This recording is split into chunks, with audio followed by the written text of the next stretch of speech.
By chance मुझे कुछ भी होता है ना, तो जिम्मेदार सिर्फ और सिर्फ ये दोनों हस्बैंड वाइफ है और कोई नहीं है, क्योंकि इन्होंने मुझे धमकियां, हर कोई चीज नहीं छोड़ी, एक कसर नहीं छोड़ी इन्होंने।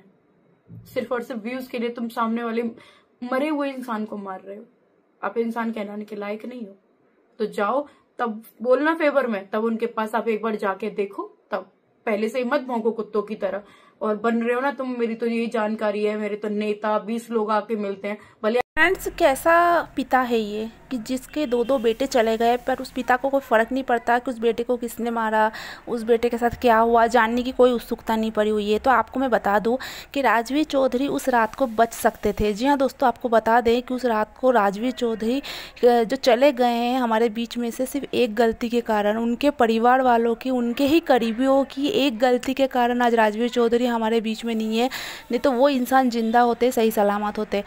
असल में उस रात को जब इतनी तेज़ तूफ़ान आ रही थी, तो राजवीर चौधरी की मम्मी ने राजवीर को बताया था कि आप इस टाइम घर से मत जाओ, पर राजवीर चौधरी माने नहीं थे। उस टाइम सपना अपने मायके गई थी और राजवीर शादी के लिए, कोई शादी की पार्टी वगैरह थी, वो अपने दोस्तों के साथ वहाँ गए थे। आते वक्त उनके फ्रेंड्स ने कहा जो पानी बतासे वगैरह खाना, यहाँ तक तो सब लोग जानते हैं कि क्या क्या हुआ था।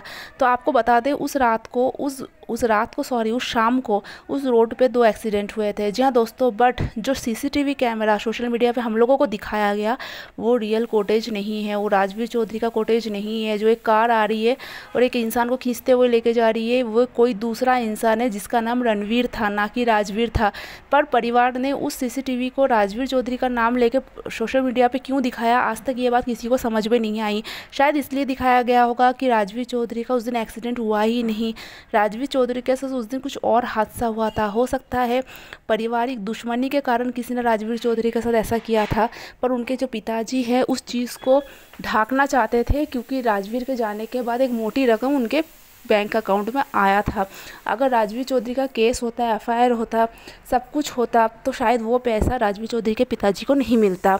उसके बाद बात करते हैं अंशु के पिता की, उनकी तो बात ही निराली है, क्योंकि उस रात को जिस टाइम ये हादसा हुआ था, उस टाइम अंशु के पिता ही राजवीर चौधरी के साथ थे। वो चाहते तो वक्त पे हॉस्पिटल ले जाके उनकी जान बचा सकते थे, पर उस टाइम उस इंसान ने